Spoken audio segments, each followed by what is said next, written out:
Welcome to Brighton Data Forum. We are a group of the data professionals who gathering for the a bit socializing, networking, and skill sharing about all things about the data and analytics. So before starting, my name is Mehmet, and I am one of the co-organizers of these events. So I am also delighted to see many of you here, and also I am also seeing plenty of the new faces around. So it is great to also see our regular attendance as well. I know some of you might be curious about where is our legendary presenter, known as Oscar Holm. But don't worry, I assume he will be coming after us with some mind-sparkling questions after the tail end of the presentations. So, as some of you know, the Brighton Data Forum is running for like 6 years. So it is not only great to see some good attendance, but also we are always seeing some new faces thanks to our all newcomers.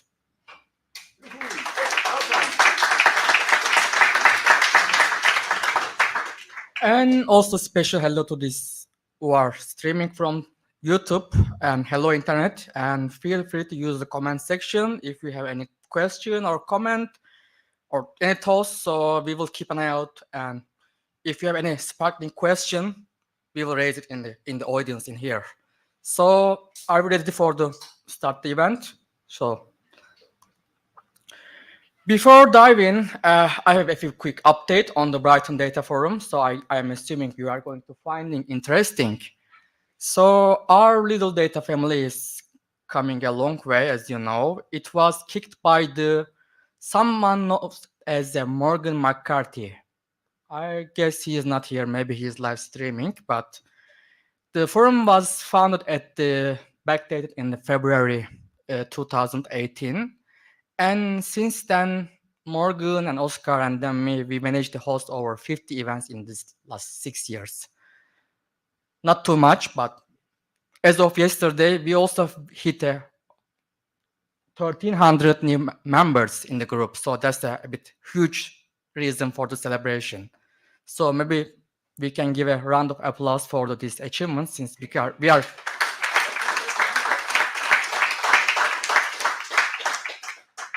And special thanks to the Morgan who founded this forum, and also Oscar who ran this amazing event, and all the brilliant speakers we have, and also of course our loyal and dedicated participants. You helped a lot to survive after this event in a long run. So right now the meetup is the spiritual home of the Brighton Data Forum. That's where we schedule our regular get-togethers in the last Wednesday of each odd months. And we also throw some additional special events, but it is something happening in rarely, and we are trying to squeeze them in whenever we find opportunity. And for those who can get enough for us, we have also Slack workspace, and you can keep the chat. Also, if you fancy keep connecting on there, we can stay in the loop and cooking some additional chat between the other members. So don't be shy, just join. Now I would be a bit bad if I don't give a massive thanks to our forum's many supporters. So one of them is they are very kind enough to share this fantastic and convenient and also posh place with us.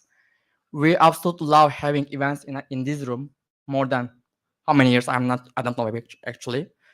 And speaking of the Eagle Labs, we got Andy here. So Andy, floor is yours.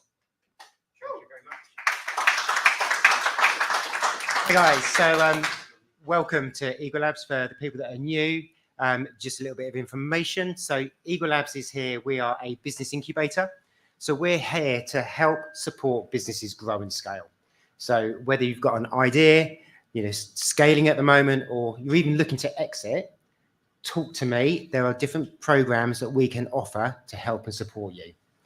One of the other things that we have got, as you can see, we've got 37 locations around the country. That has now gone up to 42 because we've just opened 5 up in London. So we are growing at quite a large rate. 13,300 businesses supported in 2023. That figure is more like 20,000 now.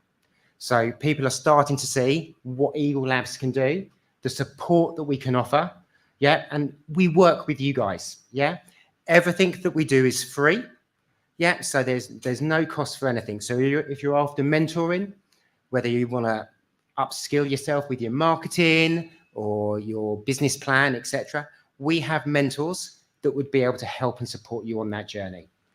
The other thing that we also offer is the Eagle Lab Academy. This is something that's just been set up, so it's quite new, and it's a learning platform. So if you have an idea or you've already got a business and you are looking to scale and you're quite happy to do a little bit of online learning, we've got a program for you guys that you can just log on, do it at your own time, but it's there and anybody can go on it. So if that's something you want to do, I have a QR code at the back. Come and see me, do it on your phone and come and join us. One bit of housekeeping I just need to say, toilets for anyone to know is through the door. Help yourself to drinks. There will be no fire alarm today, but if that does go off, over to the Joker pub, that's where we will meet. Thank you very much. Thank you, Andy. So our next massive supporter of the forum and many other local meetups are the Silicon Brighton. So they are doing a brilliant work in the community. So we have a local rock star from the Silicon Brighton, but probably he will become a global adventurer soon. I guess this is one of the latest event of him. So I guess Charlie Hula will be introducing Silicon Brighton to you. Charlie. Thank you, Mehmet. Thank you so much. You're absolutely right. This is actually my last event that I'm going to be doing with Silicon Brighton. I've been working with the company for just under 3 years.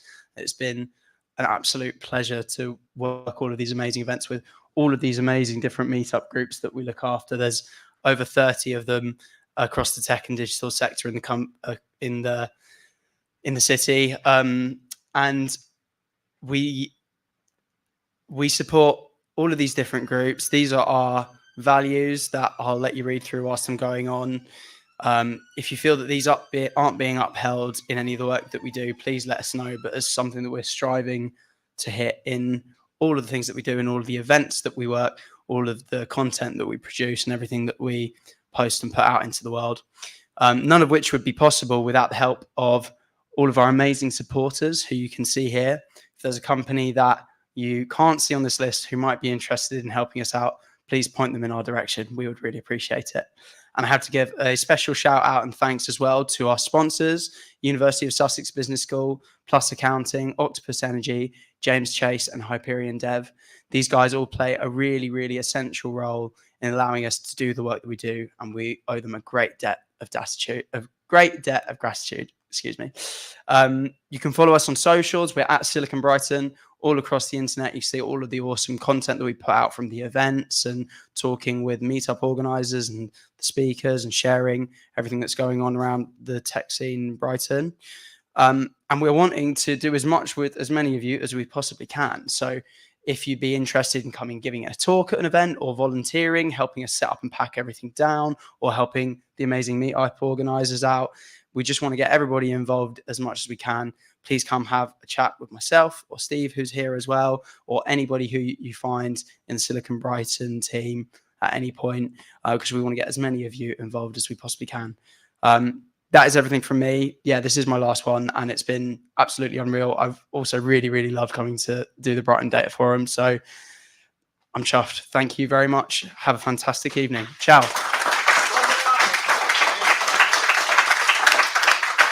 Kudos to Charlie. So before starting, we need to give a shout out treatment in consulting. So those folks are kind of data wizards. They are globally recognized analytics company with their fingerprints across the United States, Europe, and Middle East. They are all experts on all the things about Oracle, and they are real treasure hunters on the knowledge on the data warehousing, business intelligence, and analytics, and more. So if you are keen to learn, I will definitely recommend the popping over their blog. So it is full of the brilliant posts, all things that. So please scan the QR code on the screen. So they are not only doing some interesting blog posts, but also those lovely people also have been generously sponsoring those events, including refreshments and drinks for almost 2 years. And tonight is not exception. They are sparking us with providing all these fizzy drinks and beers. So let's raise a can and then give them a warm hand. And shall we appreciate the Rhythm Meet for one more time by giving them a round of applause as well.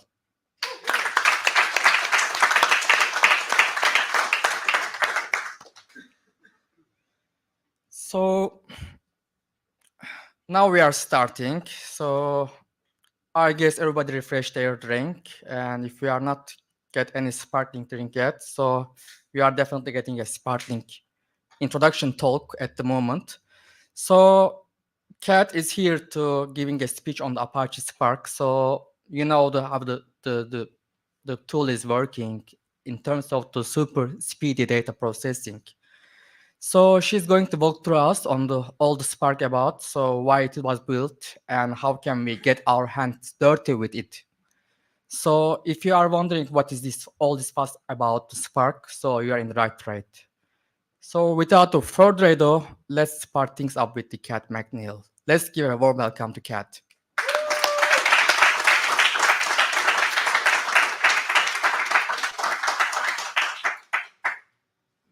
Hello, everyone. How are we all? Yeah, great. Thank you. So I'm here to give you a talk on Apache Spark. But first, an introduction about me. My name is Kat, for those of you who don't know me. I am a data engineer. I've been a data engineer for about 1.5 years. I only decided to transition into tech about a year prior to that. So my route into tech is a bit more unconventional. But if you want to hear more about that, I did a talk with the wonderful Tech Jumpstart, which is another Silicon Brighton facilitated group. That will be on the Silicon Brighton YouTube.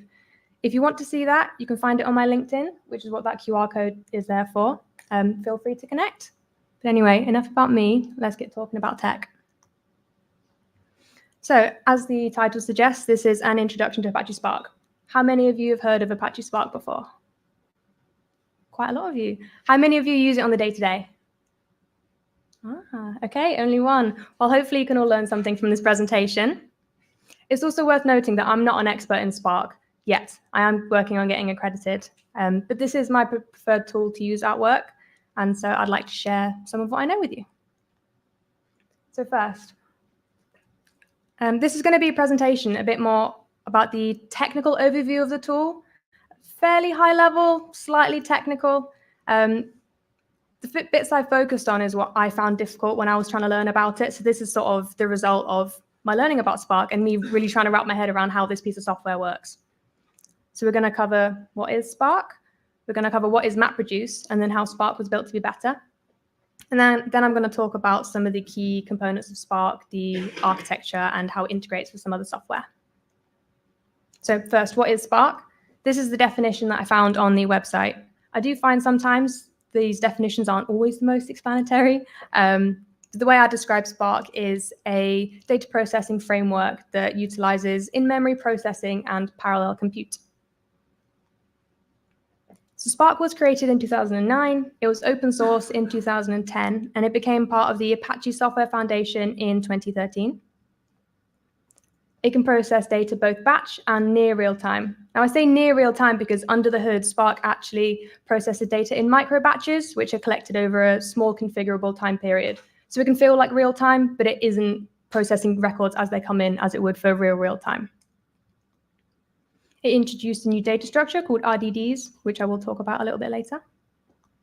And finally, it was created to address the limitations of the leading data processing tool at the time, which was Hadoop, but more specifically, the MapReduce part of it.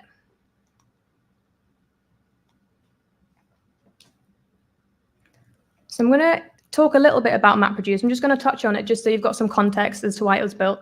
I apologize that this graph is really blurry. How many of you are familiar with MapReduce? Okay, a fair few of you. So the MapReduce framework was published in a Google paper originally in 2004, and in 2005, it got taken on as part of Hadoop. So Hadoop is a distributed and parallel processing model. When looking at MapReduce online, it usually talks about two separate phases. You have the map and the reduce. But I find it useful to look at it in a bit more detail just to really understand what it's doing to the data under the hood. So this process relies heavily on disk. It reads data in, it maps them into key value pairs, it then shuffles sometimes across partitions, and then reduces these to get the final output. This reliance on disk really limits its speed, and it makes it it struggles with iterative processes a little bit. Now, I'm not saying that MapReduce is bad by any means. It's still very widely used today. It was the leading tool for a reason. However, I think as the big data world grew, it struggled to keep up with some of the demands. So the proof of concept tests that were done by the original creators of Spark, they found it to be 100 times quicker, up to 100 times quicker than Hadoop's MapReduce. So what is it about Spark that gives it the super data processing power? So first, data is processed in memory and isn't reliant on disk fully. There are times when it will spill onto disk if it's not configured properly or optimally. But yeah, these can all be changed in their configurations. For the most part, data is processed in memory. Second is those RDDs that I mentioned. These are resilient distributed data sets. These are essentially conceptual representations of a series of events that follow a linear path. They are also immutable, so they can't be changed, and they are objects like you would get an object in Python or Scala. This immutability creates a really clear data lineage with the intermediary steps stored in Spark. So if data is lost due to a fault, it can quite easily be recovered. Next is something called a DAG. Now, this isn't a concept that was introduced by Spark, but Spark does utilize them. So oh, have I mixed up a little bit? Sorry, I think I've got confused on my points there. So yeah, the RDDs is the core data structure in Spark. And then the DAGs are that conceptual representation of a series of events. So as RDDs can't be changed, whenever you apply a transformation to them, a new RDD has to be created. Now, if this doesn't make sense quite yet, that's fine, because it'll tie in, the next step will tie these concepts all together. So Spark does something called lazy evaluation, which means that it doesn't process data until an action command is sent to the cluster. So in Spark, commands are split into two categories. You have transformations and you have actions. Transformations result in a new RDD, and actions result in the execution of these tasks. And what this allows Spark to do is really optimize on many layers before the tasks are actually executed, just to get maximum benefit and maximum speed. So next I'm going to talk about, I've titled it integration architecture, because it's the core components of Spark, but then also how other software fits into it and stuff that you need and stuff that's optional. So first we have the Spark core. This is the foundation of the Spark framework. It holds all of the RDD information, it gets involved in the task scheduling, and it's also responsible for fault tolerance, as it holds all of that RDD information. On top of the Spark core, we have these Spark modules. Now, these are additional layers of functionality that you can ingrain in Spark to try and tailor it to a specific use case. So Spark SQL for structured data, MLlib for machine learning. I feel like the other two are quite self-explanatory.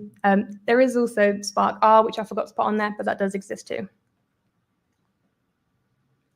Now, one of the biggest perks of Spark is that you can interact with it in many different languages, so Scala, Java, Python, and R. And with these, you get access to some of their libraries. However, you can only use the libraries that are compatible with distributed processing, of course. Similarly, not all of the languages are compatible with all of the Spark modules. Scala and Java are compatible across all of them because Spark is written in Scala and it runs on Java virtual machines. The next layer is resource management. So Spark can operate standalone, but this operates with a first-in, so a FIFO, first-in, first-out scheduler, which isn't the most optimal in production. It's similar to what Hadoop runs, I believe. So it is recommended to get the most out of Spark that you add in an additional resource manager. These also provide extra fault tolerance layers and optimization layers of their own. Finally, as Spark is an in-memory processor, it does need an external distributed storage system such as HDFS, Cassandra, and HBase. Next, I'm going to tell you a little bit about the physical architecture. I've tried to keep this as high level as possible just so that everyone can really understand. Hopefully this all makes sense to you. So how does Spark actually work under the hood? It operates with a driver worker, also known as a master-slave architecture. At the top, we've got the master node. This hosts the driver program, which is responsible for monitoring the execution of tasks across the whole cluster. It monitors the state of the cluster. It collects the final output as well, and it also generates something called a Spark context. You can think of a Spark context as the entry point for all functionality in Spark. Then we have the resource manager, which, you guessed it, manages the resources across the cluster. Then we have the worker nodes that actually execute the tasks. So when a job is sent to the cluster through a Spark submit command, it gets compiled by the driver and converted into a DAG, that directed acyclic graph, which is the series of events. These are then transformed into a physical plan in the form of tasks, which the worker nodes will later be carrying out. Then the resource manager gets involved and it allocates the necessary CPU and RAM to the worker nodes so that they can execute the tasks that it needs to execute. Then the worker nodes carry out these tasks and feed it back to the driver program to collate for the final output. I added in this slide last minute because I thought it was important to mention. So I've spoken about RDDs as the core data structure. No matter what, whether you're using data frames or data sets, under the hood is processing data as an RDD. However, these are quite low level, which does give you a lot more control over the data and the transformations, but they can be a bit more complex to work with. It's not the most user-friendly. It supports structured and unstructured data. And you can think of RDDs as a distributed list, sort of. In Spark 1.3, they introduced data frames, which is built on top. This is for your more tabular format of data, which is for more structured data. It's a lot more high level and it's a lot more user-friendly as well. Then in Spark 1.6, they introduced data sets, which is a combination of RDDs and data frames. So it provides the type safety and additional complexity if you want as RDDs, but it also has the optimization benefits and more user-friendly interface that data frames have. Now in Spark 2.0, they did combine data frames and data sets, but that's for another presentation. For the most part, when you're interacting with it, people usually talk about data frames or data sets. RDDs, I think it's increasingly rare now that people interact with RDDs directly.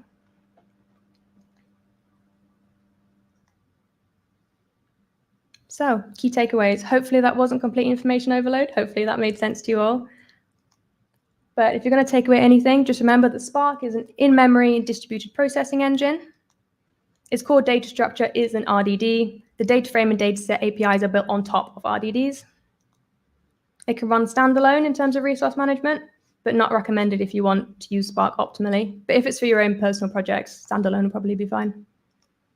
And it requires an external distributed storage solution to go with it.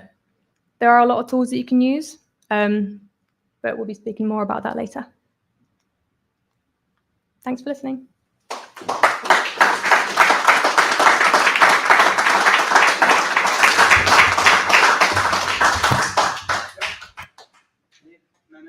Leave it on stand. Just stand behind there. Okay. Yeah, that's great. Thank you. So what about the questions then? So We come there. What about the questions? Oh, sorry for online audience.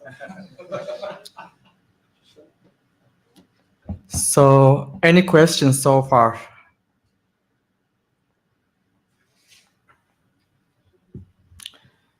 Yeah, you need to come to stage. Would you come to the mic, please, mate? Thank you. Do I need to push a button? You're right there, yeah. Hello. This is weird. Yeah, so not a technical question, but you mentioned that's your favourite tool. Everyone's got their own favourite tool. How did you get into it? How did you discover this favourite tool, and why have you stuck with it? Is the microphone working? Yeah. When I joined my new job, one of the first tasks that I was doing was to optimize some pipelines. There was a bottleneck. Most of the scripts were written in SQL. I saw they had access to a tool called Spark. I thought, oh, what is that? So I did a bit of research on it, saw that stat obviously that it could be 100 times quicker. So I learned how to use it, translated the pipeline, and yeah, it worked really, really well. And I just like how flexible it is to use. Thank you.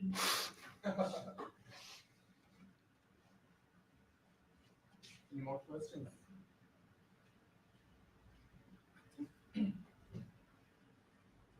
I think it's a bit weird to, yeah, everybody's coming to stage and asking questions. Maybe it's a bit discouraging people. Shall we allow to move this one or? Oh, sorry for. So I think I can manage it now. So, any? Oh, okay, there we go. Thank you. Um, what are some of the resources that you recommend to start with learning, documentation, or online courses?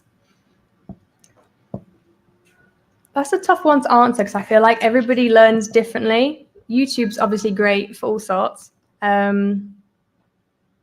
The Spark documentation is actually quite good, so I would recommend having a look at that. If you actually want to have a play around with it, which is always, if you're learning a new tool, it's always good to use it, because if you don't use it, you're just going to lose it. Databricks is a great solution for that, which we'll be talking about in a bit. So yeah, I'd recommend that. Any more questions? Sorry.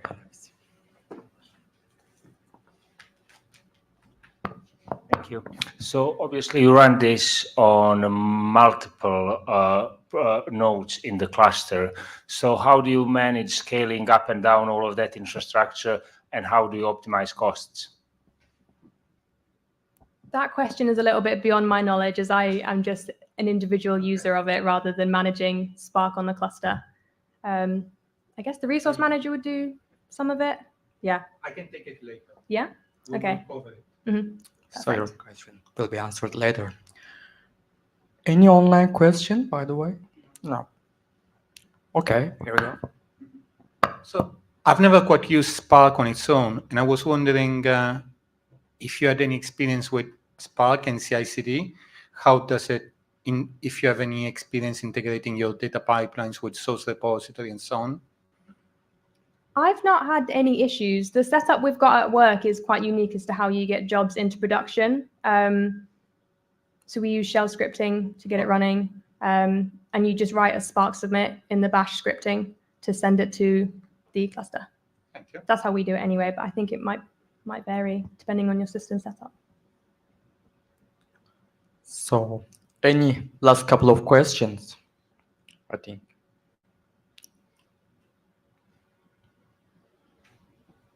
So that's everything, I guess. Thank you, Kat, for your amazing introduction of how to use Apache Spark. I guess, yeah, we have a sparkling start but some of you already done with your sparkling drinks. So if you want to refresh your drinks, please go ahead. And I think there are lots of drinks are waiting for you. So before starting for the next speak, I think that's the best time to refresh your drinks.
Welcome back, everybody. I guess we are back online again. So thanks, Charlie.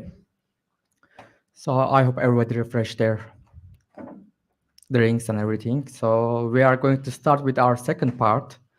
Hope you enjoyed with the tiny and brief introduction of the use of the Apache Spark. And it is a kind of the brief and concise introduction to the data engineering. But in the next talk, we are going to diving deep in the use of the data engineering with a program called Databricks. I'm not sure have you used any of it, but probably that's a very handy tool in terms of if we are using if we are dealing with the data warehousing or engineering of the data in the background. So the next speech will be given by the Dr. Andres. So I am inviting him to on the stage. So Andres, floor is yours. Thank you.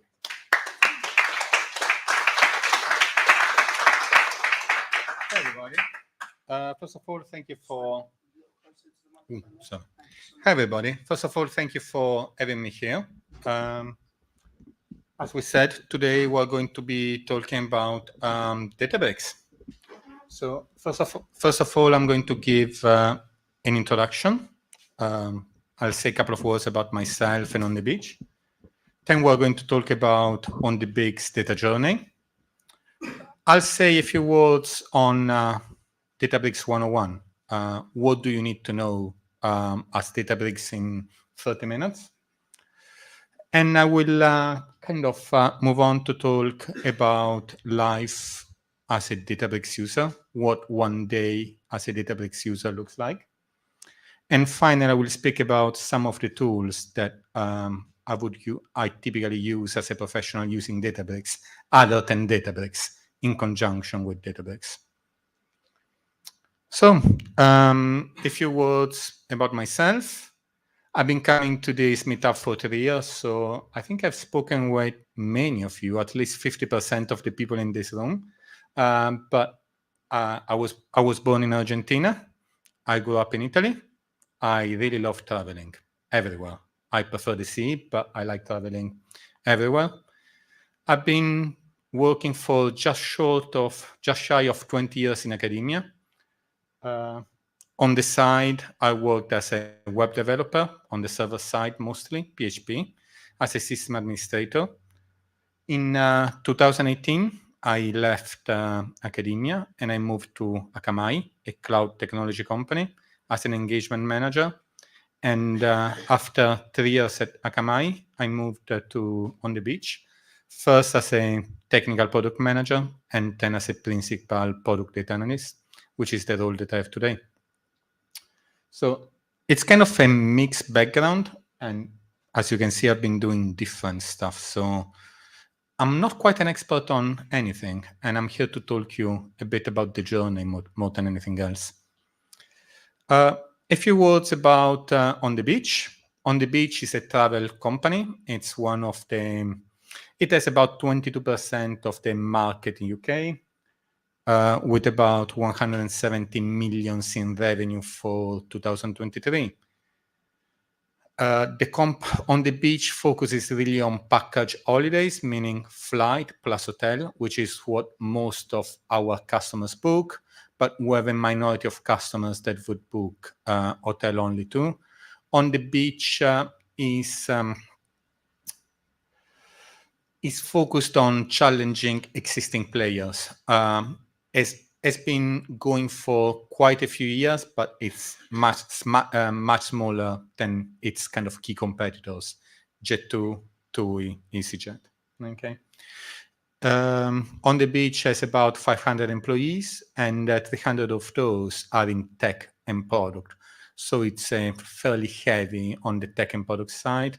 The headquarters are in Manchester, but most people in tech and product work from home, including myself here in Brighton. Databricks.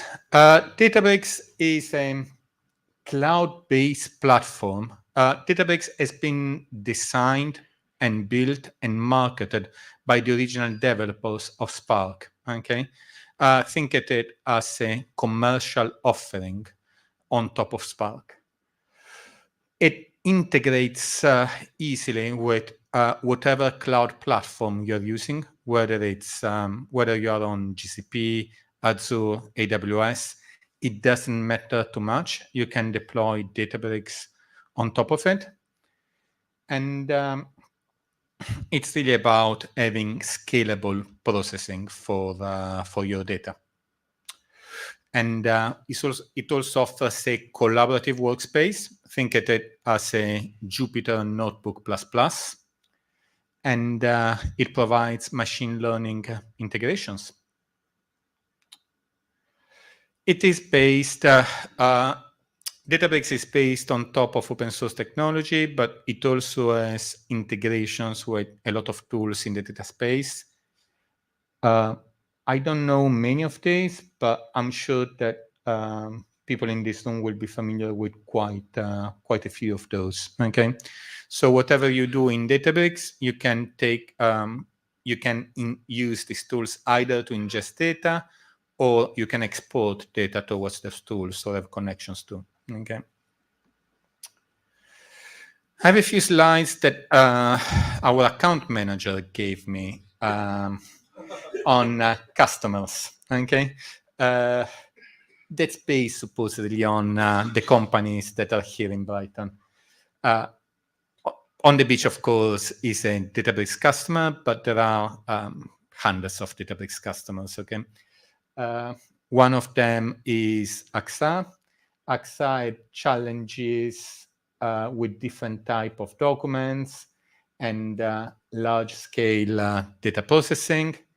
What Databricks allowed is to centralize everything in one platform. I don't know whether this resonates with you.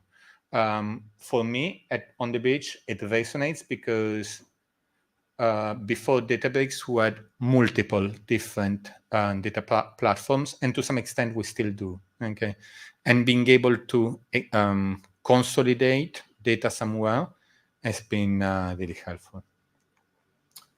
The second use case that I've been given is Condé Nast. Condé Nast had hundreds, had web properties with hundreds of millions of visits, but their infrastructure struggled to keep up with it. And with Databricks, what they did is they managed to simplify the data stack. You will, if you ever speak with a salesperson from Databricks, or if you ever consider Databricks, something that you have to keep in mind is Databricks is not a cheap option. Databricks is there to simplify and to help you do things in an easier and in a simpler way. It's never going to be your cheap option. Okay, if you want a cheap option, you probably should be looking at something else. And I love it, but I'm just being honest. Okay. Columbia is one of the other customers from Databricks. They had a mix of legacy ETLs that were both batch and real time, and they were struggling to consolidate them. On Databricks, you can mix and match batch and streaming near real time. Okay, we have done some of it in the last few weeks, and it's quite interesting, I have to say. So I wanted to start with kind of a few words on what was for me being a data analyst back in 2021. For me, a typical day as a data analyst in 2021 would have had somebody coming asking for some data from some sort of endpoint. I would have to write something, typically in Python, to hit that endpoint. In this case, I have a Elasticsearch endpoint. And then I would have the problem of where am I going to store this data? And then again, what am I going to do with the visualization? For something ad hoc, you may do some graphs with Jupyter, make screenshots, put them on a PowerPoint. But if you want something resilient, this is suicide. There's no other words to describe it. While I was writing this, I put down some of the things that I was thinking about, that all things that can and will go wrong when you follow that approach. Dependencies on other pipelines. What if the pipeline fails? How you restart it? How quickly can you deploy? For us, deployment of the data pipelines was a nightmare. We didn't have admin, we didn't have any privileges on the server, so we had to beg somebody to deploy the stuff on the server. What if you need an extra library? We didn't use VMs, okay? What if you need a slightly different version of Python? I need Python 3.11 for this specific project, but I need 3.10 for this other one and 3.12 for the next. All of that with ad hoc pipelines is a nightmare. I need the data earlier in the day, or I need the data a bit fresher, a bit later. Schema changes. I don't know if you had nightmares about schema changes, but I did, and I still do. Having to deploy over and over when you make small changes, and you need to go and beg somebody to deploy the stuff for you because there is no automation. And finally, for me, the thing that kind of really made me want to cut my wrist was slowness. At the end of the day, you do all this work, works for 1 week, 2 weeks, 3 weeks, 2 months. And at some point when you have 100, 200 million data points, boom, that's it.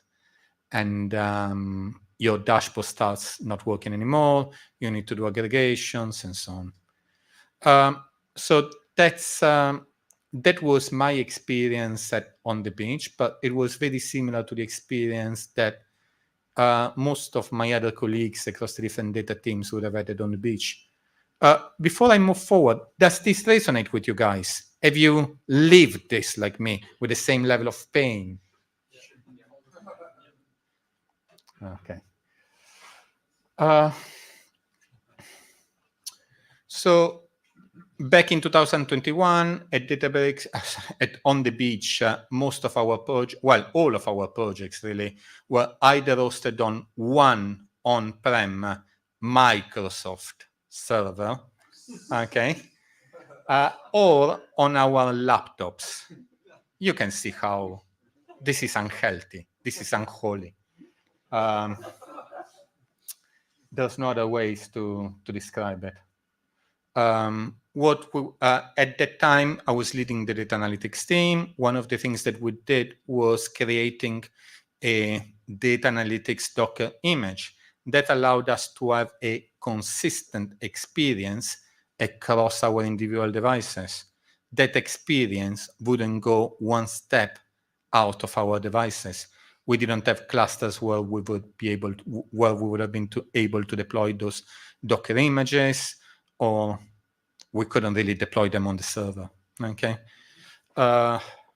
pain and suffering. What did it happen? In October 2021, On the Beach realizes that things aren't quite going as they should be going, and they hired a head of data. The head of data came to kind of put together all the people working in the data space On the Beach under his leadership. And his first reasonings, his first thoughts were all about the fact that On the Beach had become a data company. His reasoning was that what a lot of successful companies today have in common is that they are data companies that do something with data, whether it's bringing you a kebab, taking you from A to B, getting a book to your home, but those are data companies. And collecting data, storing data is critical to being able to have insights. No data, no insights, as simple as that. On the other hand, you can collect as much data as you want, but if it's not put into action, that's completely useless. So we went on a journey in which we moved from data to information to analyzing that information, presenting it to players, disseminating it to the dashboards, and finally trying to have action deriving from data, and ideally delivering value. A few words about the timeline. It might be depressing for you to see the timeline. If you can see on the left, we have 2021, and on the right, we have 2023. Okay, so it took us quite a while to get really to where we are today. How did we start? We started with having a data leadership team in place, which happened by July 2022. By that time, we had the data analytics team didn't have anybody when I joined, and we hired a total of 3 other people. Data engineering was just a shell. Data science was underdeveloped. We hired in all teams, and data engineering didn't exist really before that. By July 2022, all the teams are ready. We did have a go at a homebrew platform, at developing something homebrew, and it was a disaster. So by August, my line manager decided that that's not what we were going to do.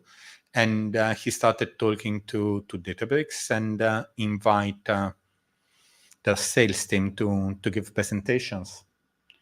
From there, it moved, I'm not sure whether to say slowly or quickly, depends how you look at it. It's probably not something that you would be doing in 1 week, 2 week, or anything like that, okay? So after the after the contract was signed, we identified a few use cases for proof of concept. All teams but data engineering had 1 use case each to deploy on the platform, while data engineering was creating the platform itself. One of the characteristics of the proof of concept data platform that was created was that it was not maintained with infrastructure as code.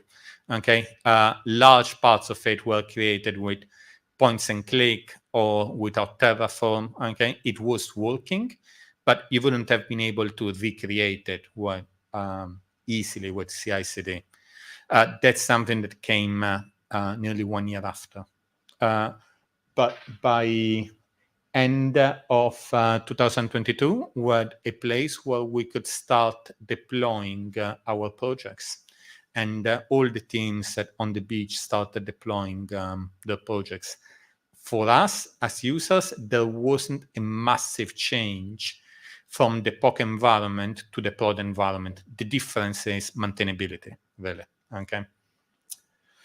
So by December 2022, the first POCs go live. For my team was a price intelligence pipeline, which is one of our largest data sets to date, with hundreds of millions of data points. By February 2023, we realized that we might have not been getting as much value as we could have potentially from Databricks. And so that's when my line manager onboarded Advancing Analytics. Have you heard about these guys before? Or have you seen them in any data event? Yeah, they are everywhere, okay? It's a very good consulting firm. They delivered about 8-9 seminars, and that really allowed us to kind of pick up the speed, get more familiar with the key features of Databricks, and start thinking about patterns. I'm going to mention patterns a few times. I'm really after all the pain that I had here, I've become very fixated with data patterns and trying to do things the way that others do them, and having visibility of what are the common data patterns in the industry. It doesn't quite matter what the tool is, but knowing what other people do and trying to implement things in a similar way, I think is critical. That's why I love talking to people and hearing how they do things. Okay. So May 2023, we finished our first CI/CD integration. One of the things that was paining me, that was really painful for me, was the fact that up to that point, you write your nice code, then you write a little command on Bash to push it to Databricks, write something else, push to Databricks, or use GUI tools to kind of push in weird ways to Databricks. That's pathetic because you haven't got source control, you haven't got proper testing. That's not what you would want to see in 2023, and that's not really what you want to see today in 2024. So by May 2023, we had our first full CI/CD implementation. What does it mean? It means that we had integrations between our source repository and Databricks. When we push to our source repository, under some conditions, the code would kind of be pushed. Sorry, the code would be linted, tested, and if it passed the appropriate score, pushed to Databricks. Okay, linted, test, and all of that. I'm sure that those statements resonate with you. By June 2023, the production environment is ready, and at that point we start onboarding new projects on production. And by September 2023, what we finally have is the last commit on our Docker image, which is a great moment. That's it. Last commit, that means that we're not using our laptops anymore to run code. The code from that point, only legacy, from that point, all the code would have been running on Databricks. All new code would have been running on Databricks. And that's kind of the timeline that we followed. It's I'm sure that people have done it differently and potentially faster, but that's how long it took us. Okay. I'd like to say a few words about how we were organized at the time and how we're still organized. I'm always curious about how organizations organize their teams. In our case, we had data engineers. I may get some. Of course, what you read over there, I would question whether that's a good definition of a data engineer. I don't think it is. Okay, but it's probably that's what our data engineers were doing. That is a reflection of what we were doing, not a reflection of what I think a data analyst, a data engineer, a data scientist, and a BI developer were doing.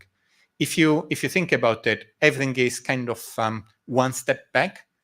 The data engineer is doing the job of a data architect. Everybody is doing the job of a data engineer, plus their own job, and so on. Okay. That wasn't ideal in some ways because that meant that everybody was out of their comfort zone. Okay.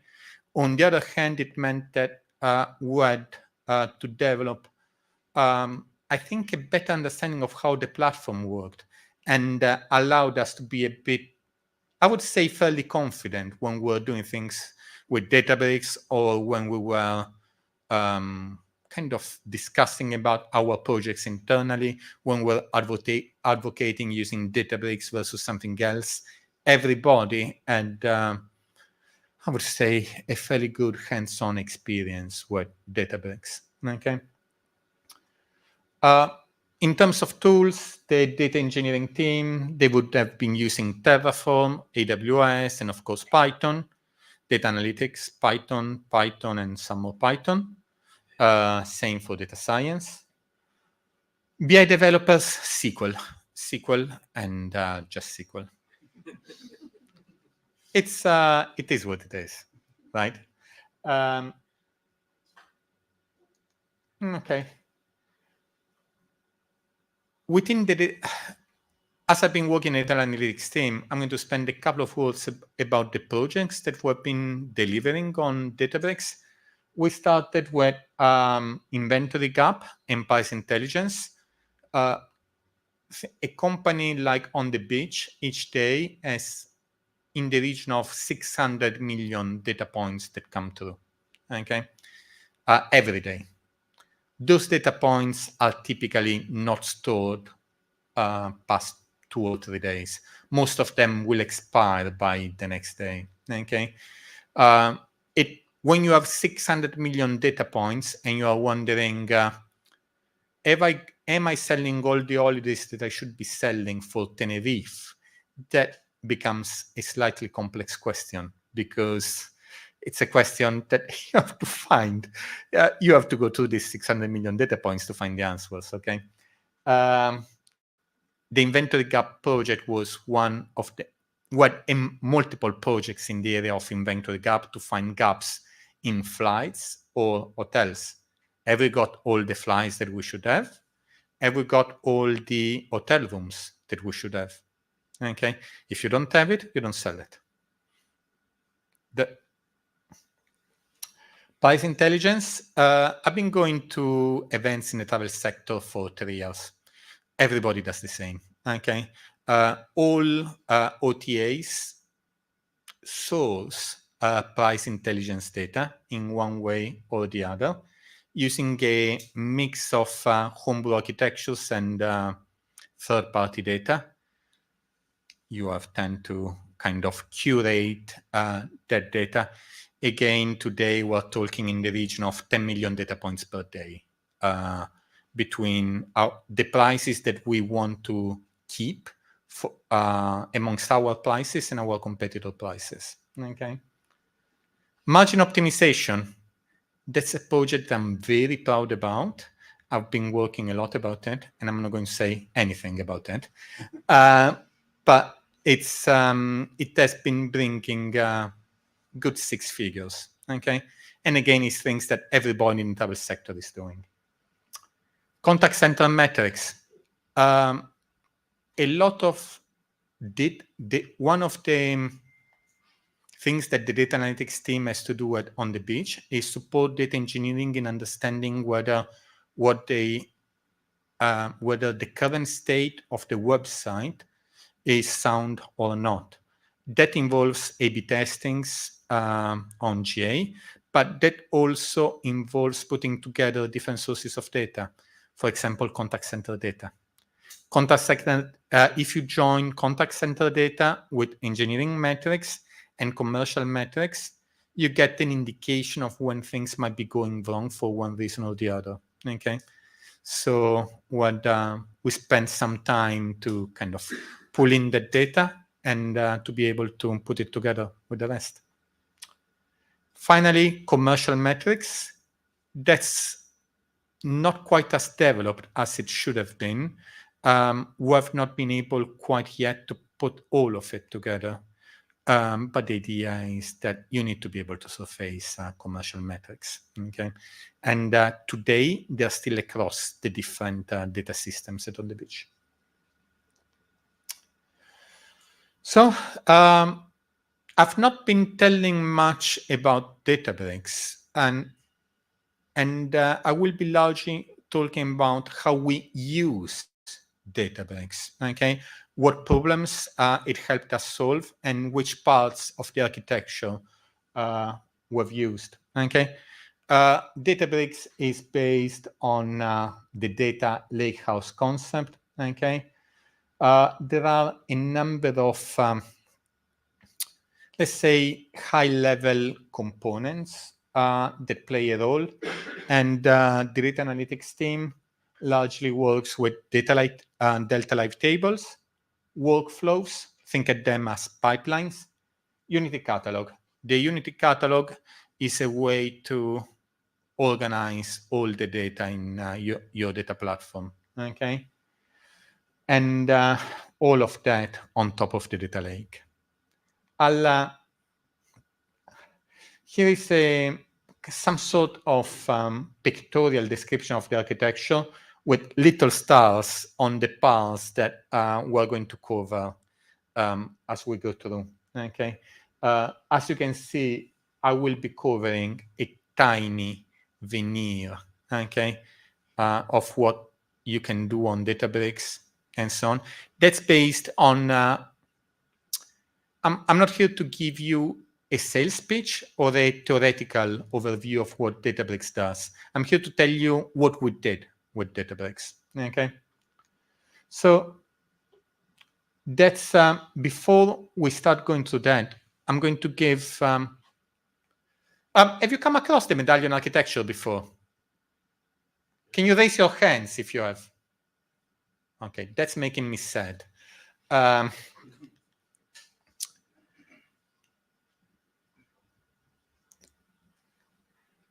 There are different ways, you might have seen different ways to develop data pipelines, okay?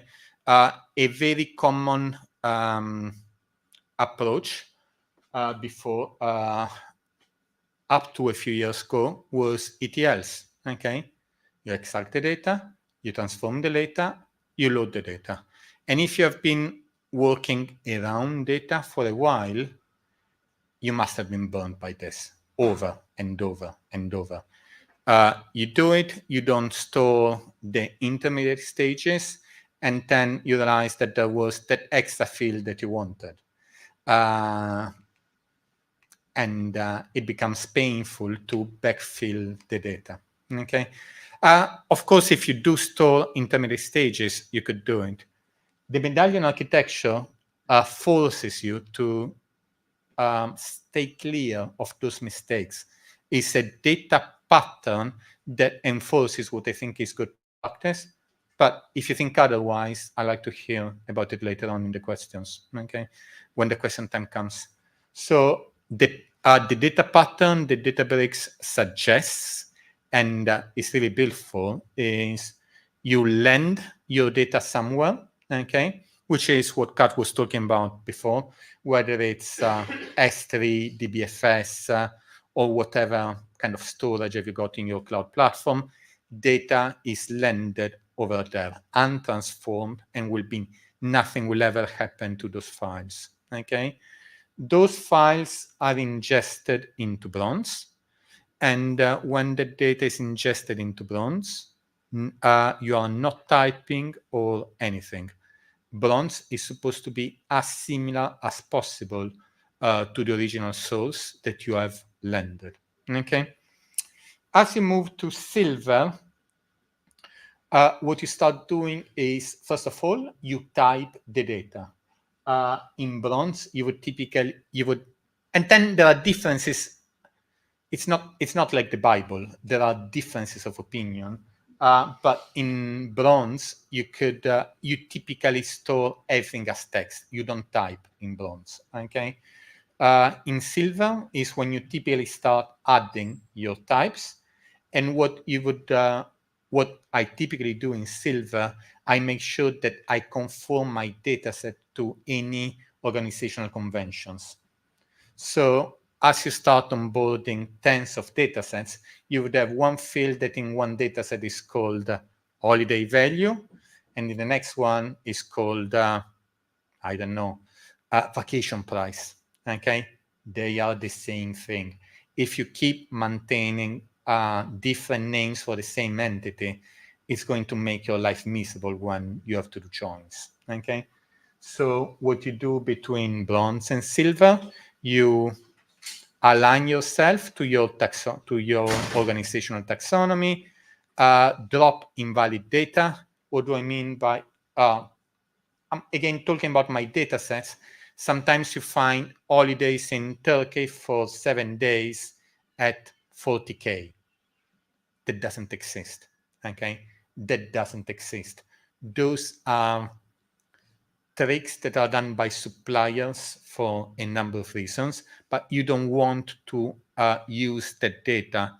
You don't want really to do any analytics on those data points. So drop data that is invalid because it's out of range, because there are missing fields, or whatever applies in your scenario. And by that point, you are nearly ready. You are not quite ready because at least what I tend to do myself in Silver is I try to have something that is generic enough to be used through multiple use cases, okay? You will not have a data product, or I mean, if you follow this pattern, you will not have a data product that is based on Silver. Your data products will be based on Gold, which will be optimized for the specific use case that you're working on. Typically in Silver, either you don't join data or you have very simple joins, okay? What I would often do in Silver is mappings. Something that is named, again, if you're talking about data travel assets, think at airports, Gatwick Airport, London Gatwick Airport, Gatwick, okay? A number of different ways to refer to the same thing, and across your data sets, you may find in bronze that value represented in different ways. Ideally, when it comes to Silver, that shouldn't be the case. You should have one way to represent the information, okay? And you may, to apply those mappings, you may very well have to do some simple joins, nothing too fancy, but you would have to do simple joins, unnest tables, and so on. All of that I would typically do in Silver.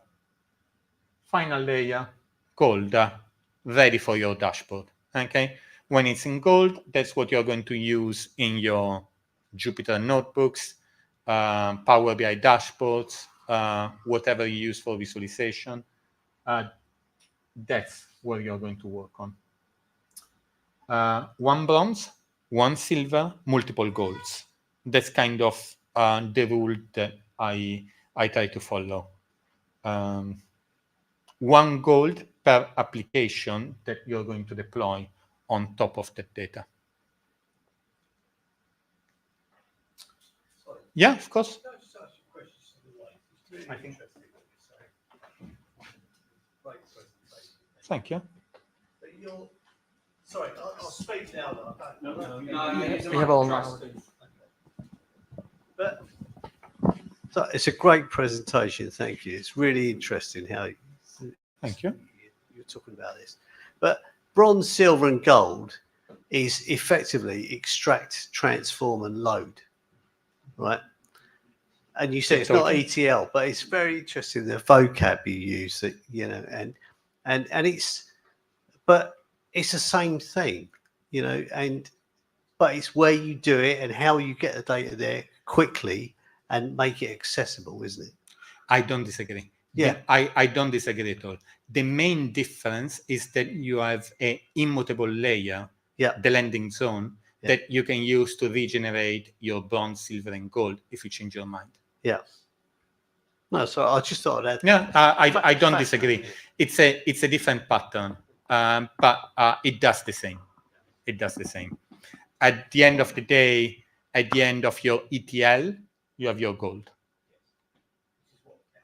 Yeah, and Databricks talks about bronze, silver, and bronze, silver, and gold. Other organizations have used similar naming conventions in the past. Okay.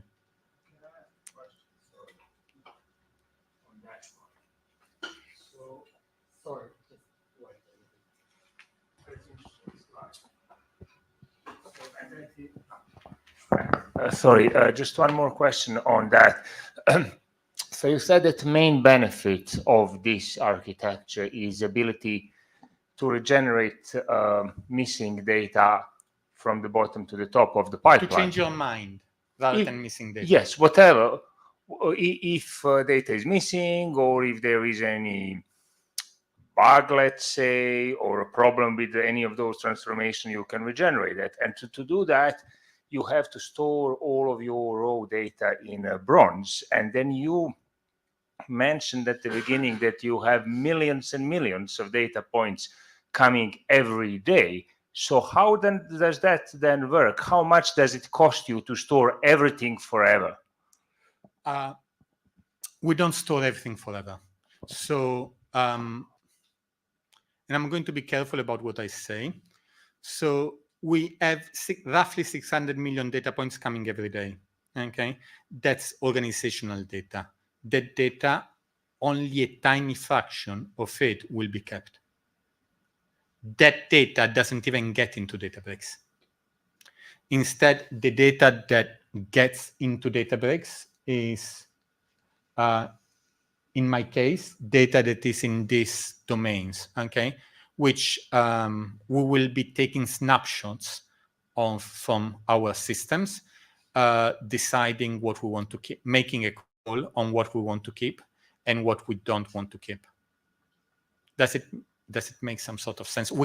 You cannot store 600 million data points per day. That's unfeasible. You still have to make a decision what to keep to be able to maintain that pipeline. I think you have to. Otherwise, you may not be getting enough benefits, and you may be using a lot of time just to make sure that your pipelines run rather than extracting insights out of the pipelines.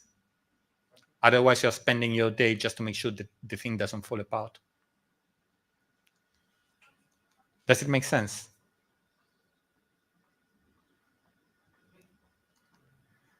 So let's talk a bit about the different parts of Databricks. As a data analyst, what I do most of the day is working with something like this, okay? Databricks allows to orchestrate different pipelines, and that's an example of one of our pipelines. So on this side, I have the bronze, then my silver, and then my gold. Some of these are kind of individual Python files, and some of them are actually full pipelines. So like this one step actually generates all these different tables, okay? There are a number of reasons why it's done that way, and it really depends on the use case. But I want to say a couple of words about what you can see here. On the beach, most people work using Python. In the data teams at On the Beach, most people use Python, but you can write your pipelines using different languages. R is supported, Scala, Java, Python wheels, and SQL, of course. And an interesting bit is you can also mix them. So you can mix you can mix pure SQL and Python. If you are writing a Databricks notebook, you can have some lines in which you write SQL and then lines in which you write Python and pick up the output from the SQL lines. It is unholy. It is impossible to test. How do you test that? Okay, you shouldn't. You can, but you shouldn't. So one of the things that I really like is I often do my data pipelines with a graphical user interface and come up with something like this. But what I do later is I export in a format that I can store in source repository, and I can use to track changes and regenerate if needed. Okay. Somebody asked about scaling up and down before. Okay. Here we are. Okay. So what you would typically have in a data pipeline in Databricks, you are able to say to kind of associate a node type, an AWS instance type, well, AWS, GCP, Azure, whatever instance type, to a specific data pipeline. Okay, you can say how many you want. In this case, we start with 3, we go up to 5. So as the pipeline is running, it can, if it's going slowly, if more compute power or storage or whatever is needed, further nodes are brought up. Okay, Databricks gives guidelines on when to use compute, storage, or memory intensive nodes or generalist nodes. Okay, depending on your type of workload and a few other things, you may want to have a different type of node. And yeah, that kind of covers that. Of course. Thanks for that. So looking at the graphical representation you have there, me coming from ETL, ELT background, one of the problems that those kind of tools deal with and try to implement in a different way is lineage and impact analysis. So does Databricks support any of that? Obviously writing code in different languages will. He points at a graph on it. Okay, so that does. How does it do that when you have different languages and scripts? Okay. So how does it do it when you have different languages? I don't know. I know it happens. What happens is you will have something like this. So each here you have one gold table, and it's saying which kind of how we got to this from the tables before. Okay, it's analyzing the code and establishing the lineage through all tables. So from individual tables, yes, you can kind of go back up and know where the data came from. Does that answer? Yeah, it's something that is important. When you find inconsistency, something that is wrong somewhere in your data, you want to know where the problem came from. Just a quick question.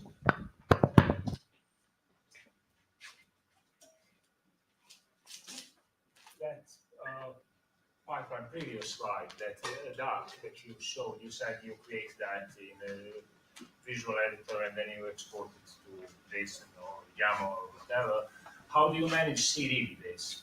Because each node is a piece of code, possibly in a different programming language, and then your pipeline is defined in that JSON file. How do you manage CD? How do you manage changes? And how do you make sure when each one of these components is updated that the pipeline runs and runs correctly and updates the data correctly?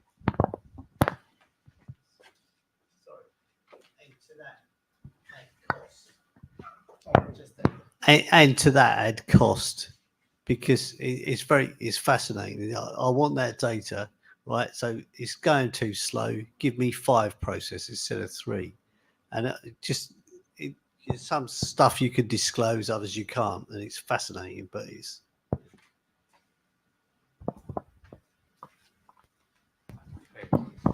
so.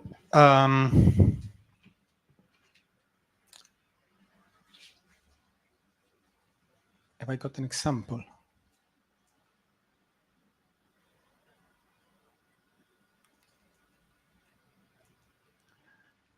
I didn't include an example of CI/CD. Okay, I'll tell you what I normally do. Okay, so I create it on a graphical user interface. Export. This is the YAML view. I normally export the JSON view. Okay. I store the JSON view in source repository, okay, on GitLab. Each time there is a change on GitLab, it pushes the changes to Databricks. So in practice, it shouldn't do anything, okay? But ensures that there is consistency. And if you want, you can occasionally, if I know what I'm doing, you just want an extra node, better compute, you can just do it from the JSON or the YAML. Okay, Databricks has two tools that allow you to do that. One is the command line interface, and the other is something new that is called Databricks bundles. It's two different ways to do something similar. Okay, in terms of costs, that's kind of what we do. We monitor the costs for by team, by product, and so on. Okay, it's expensive. You said that at the start. And if you have a rogue user, you could tackle that. Yes, you should. You must. Because otherwise you're easily spending extra 10, 20, 30K in a few days. And that's something that happened to us. Cost is relative. 100%. That's a conversation that always I want to have all the time. The most expensive cost is your developer, not the infrastructure. Your developer, today a contractor is what? 450 to 600 in kind of the normal range per day. So the cost of this is lower than the cost of your developer at the end of the day. Yeah, if you cannot action it, yeah.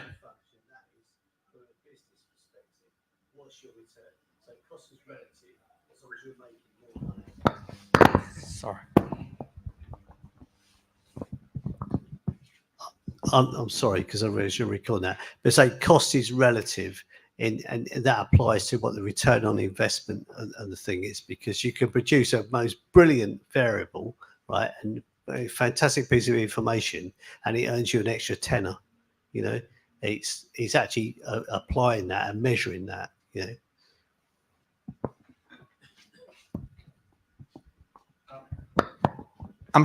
As you can expect, I cannot talk too much about cost or return of investment, but I can tell you that just one of my projects, of the projects that I did personally, one person out of the 30 people in the data team would cover all the cost of Databricks for 2 years. Okay. Good data, good insights.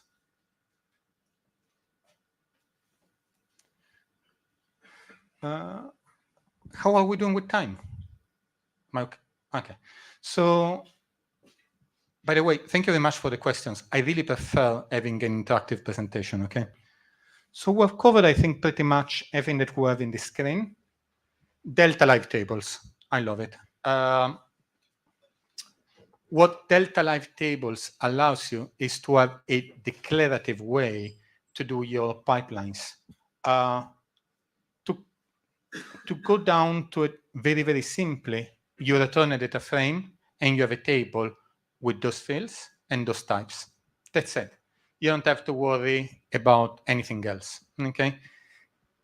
When you're ready, then you can start doing things like partitioning, okay? You can add your expectations, but you can get up and running very quickly with Delta live tables. It makes developing your pipelines incredibly easy and incredibly fast. Okay. I'll spend a couple of words on expectations.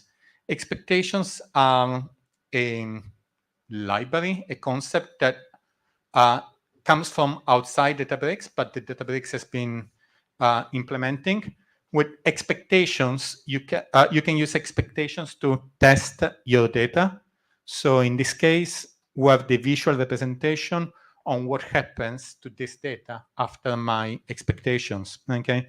So you can see the number of rows that actually failed the expectation test.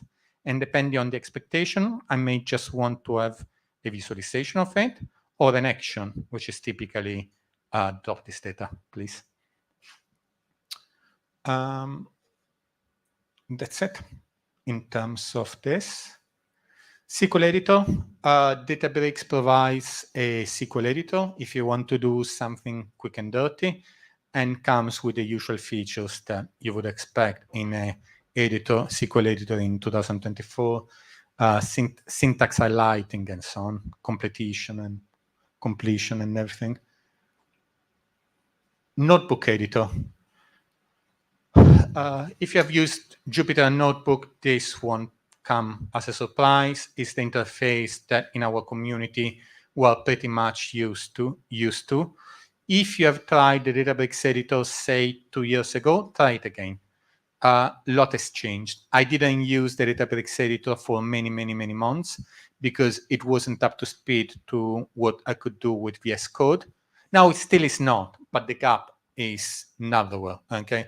As my daily, I spend most of my day on VS Code, but you can do some things on the Databricks editor.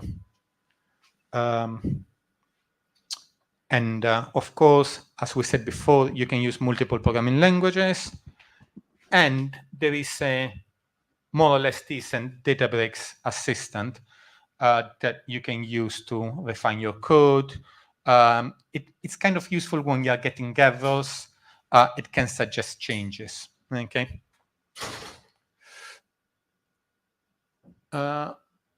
Databricks allows you to build dashboards on Databricks itself.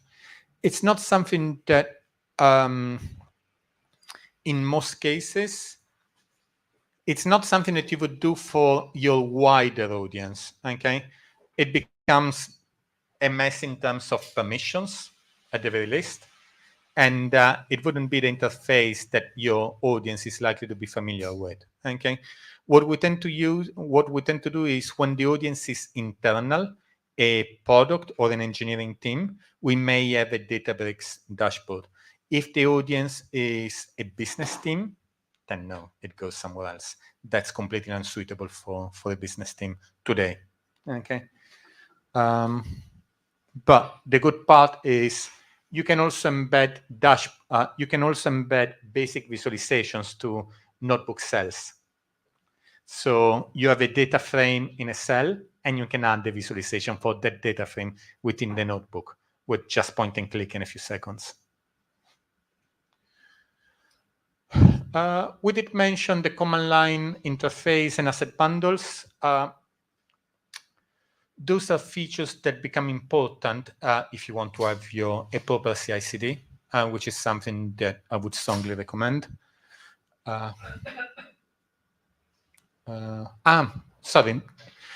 Development patterns. What we typically do is we write the code on VS Code, we deploy to Databricks, and we run on Databricks, okay? What you can also do is to have the code running in Databricks and the visualization in your local machine, if you're using VS Code, okay?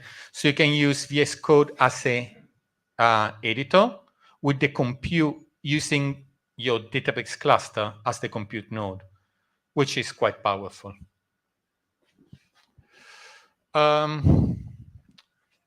A few suggestions on things that I suggest you not to do if you are using Databricks, if you are considering to use Databricks. Don't forget to start with a proof of concept. Try it first. See whether it works for you. Try to learn something. Don't forget to monitor costs. We've been burnt. Everybody's been burnt. Be careful. Use alerts, warnings, everything. Escalate. We've implemented auto shutdowns for your clusters. Else you may have a very large cluster that runs and costs money. When you are creating a pipeline, you can have an idea of what the cost is going to be per hour. Okay, so at the end of the execution, you know how many hours it took. You have an idea of the cost per hour, so you know how much it's going to cost. Or else, with your dashboards, you should be able to see it the next day. But yeah, be mindful. You should optimize and choose wisely your cluster architecture. You have to decide whether to scale up, scale out, depending on your type of workload and some element of testing. Don't forget to use PySpark. Pandas, you can use Pandas in Databricks, but if you're using PySpark, you are making the most out of the platform, especially when it comes to distributing horizontally your workload. If your workload runs on one node, it may not be the best workload for Databricks. Databricks is the type of architecture that you need when you need 3, 5, 7, 20 nodes to run your workload. My data science colleagues often use north of 20 nodes for what they do. Sorry, you say don't use PySpark. If you use just one node, yeah, it may not be the right solution. Okay. It's the natural use case is when you need to scale horizontally. I would say don't forget to consider data streaming versus Delta Live tables. Of course, don't forget Delta Live tables. I'm a big fan, at the very least because it allows you to code very quickly. Don't forget to consider and contrast data streaming versus batch. If you have, when it comes to costs, if you are doing streaming, it may heavily reduce your costs, but you need to work you need to code your pipelines in a way that is that supports streaming, which is an additional complexity. Again, horizontal scaling. Don't forget to check what's new. Databricks adds new features constantly, and if you miss the release notes for a couple of months, you may be missing out on a lot of things. So if you want to use Databricks, if you're using Databricks, try to keep up to speed with what people are doing. And I would say don't forget to allow flexibility at the very least at the beginning, okay, in terms of data patterns. At some point, the data patterns will solidify, and I would strongly recommend that you decide what's good and what's not for your organization. But in the first 1 or 2 quarters, you may want to have a degree of flexibility to see how you can extract the most value from the platform. I think we're nearly there. We covered some of these things before. We moved from ETLs to ELTs. A lot of what I do is requires me to hit some sort of web endpoint. And I'm really surprised by how many people seem to forget that HTTP 1.1 was published in 1999, and they still write code that works in HTTP 1. That doesn't support the features that were introduced in 1999. Think at the cost of establishing a network connection. Okay, make a wise use. Databricks is powerful for your data needs. Don't forget about the other computing skills that you need in your team and when you do your pipelines, I would say. You may find that you may have missing connectivity between different data platforms in your organization or different components. And if that's the case, you may end up using, you may have to end up using some other tools kind of to move data from A to B. In my case, we occasionally use AWS components like Lambdas when we have to reach systems that are not reachable from Databricks, but they're reachable from AWS.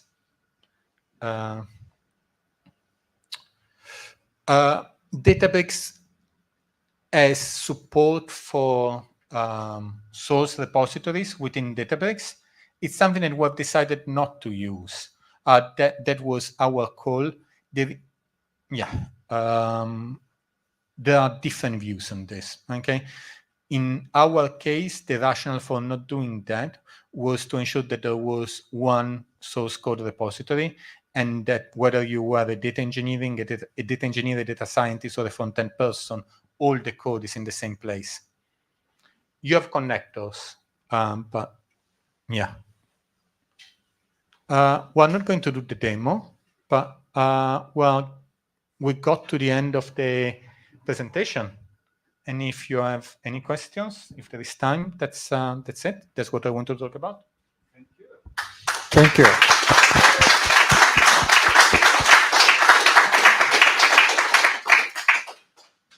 Any questions so far? Here we go.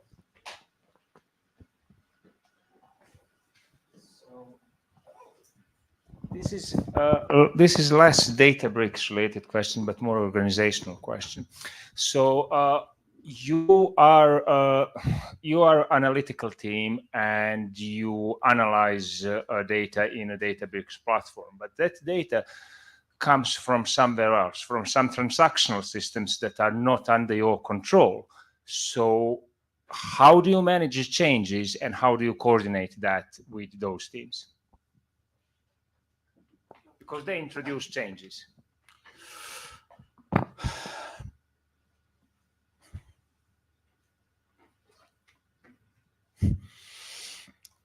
There have been breaking changes in the past, and there will be breaking changes in the future. The reality is that the data teams are much smaller than the engineering teams, and sometimes we are left behind. That's life. In reality, the reality is that stuff breaks, and then we go back to the engineering teams and we try to fix things together. Hi. So great talks from both speakers tonight. Very good, thank you. So I've used Apache Spark in the past. One of the areas that so it's fantastic. I love Spark actually. But one of the areas that I found very difficult, close to nightmarish sometimes, something I think you touched on at the start of your talk, was managing software versions across a large cluster. So Spark tends to be sometimes quite prescriptive when it comes to libraries it's using and how it kind of forces software versions. So would you say that one of the main attractions of Databricks is the management of that, given you started off by saying how expensive it is at the beginning? Is that the main attraction of Databricks, is that it does take away, alleviate some of that kind of, upgrading Spark and Scala version with the Java version and library versions could actually be a little bit nightmarish. So would you say that's one of the main attractions of Databricks? I didn't think about that. I think that you're making a good point. For me, it's speed of development and the fact that I can use one platform for everything. I don't have to do a little Lambda here, Event-Bridge, do something there. No, all there. That's it. Runs, works. It's not the cheapest way to do it. Okay, so, but it's surely it's not. It's a simple and fast way to do it.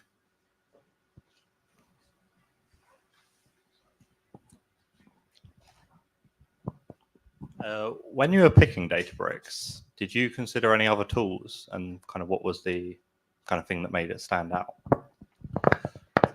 My line manager came from with a lot of expertise. He didn't consult us. He made a call. I think it was the right call, but he made a call and he communicated the call to us and asked us to come on board and support him. Or else, yeah. That's the rules of life. Anybody else?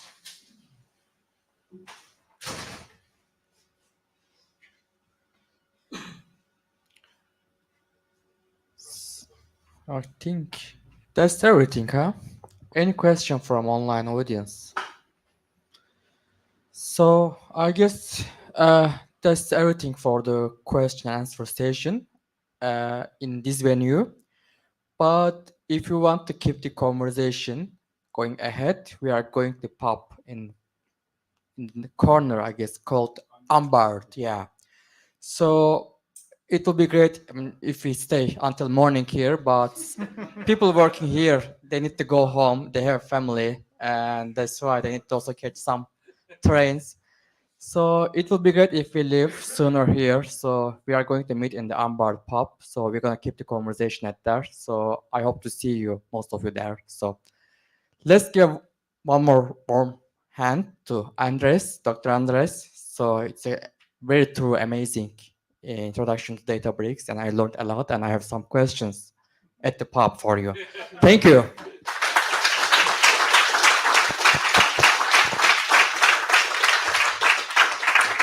Thank you for everyone, even including the online. So it was everything. So we hope to see you next month. 2 months. Okay, we changed mind.